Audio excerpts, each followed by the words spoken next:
Hello, cosplay world. Ha. This video, we have another sword. I get quite a lot of swords. This one was part of a set, I believe. No. This was independent. Typically, when I do swords these days, I do it as part of like an armor set because I've done so many swords. Like a lot of my swords, this one is going to be made of MDF, a light wood. By the way, this is the pretty quick version for people who are just interested in the notes. If you're interested in a longer extended rent, head over to finalcosplay.com, link in the description. We have photos, we have other awesome stuff that pertains to cosplay information, details. You'll love it. Check it out. Alright, so I use MDF, and I use this nice dovetail saw because it does a lot of stuff that you would only be able to do with, like, say, a power tool.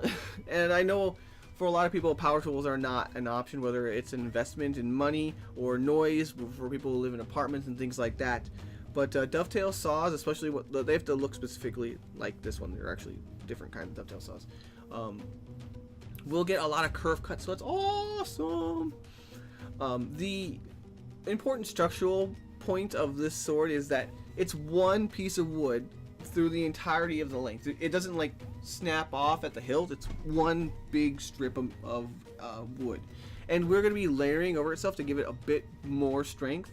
And you see this plastic here, it's also because of the shape of it. It creates a kind of diamond. That's also going to create dimension and create more strength so that it's more stable. Of course, after layering, you're gonna have to sand it down and smooth it, but it's a fairly easy job with the rasp. A simple set of filing tools will get a lot of work done. You don't necessarily need something like a bandsaw or a sander. Not a band. A table saw? No, sander. A big tool for sanding. Yeah, that's the words. And I'm using a lot of this plastic, PVC foam sheeting. It can easily be bought online through Taps Plastics or US Plastics, but I do know that this isn't a common thing for cosplayers to run up against.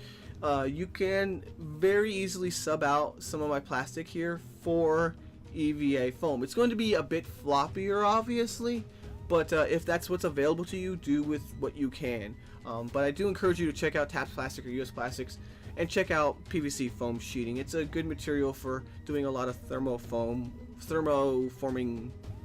kind of work. We have some vinyl over foam here. We're simply going to be gluing straight up. We're just gluing hot gluing vinyl around it, or in this case, this is a stretch material. But you get the idea. So that we can create dimension in the detail pieces that we're adding to the sheath.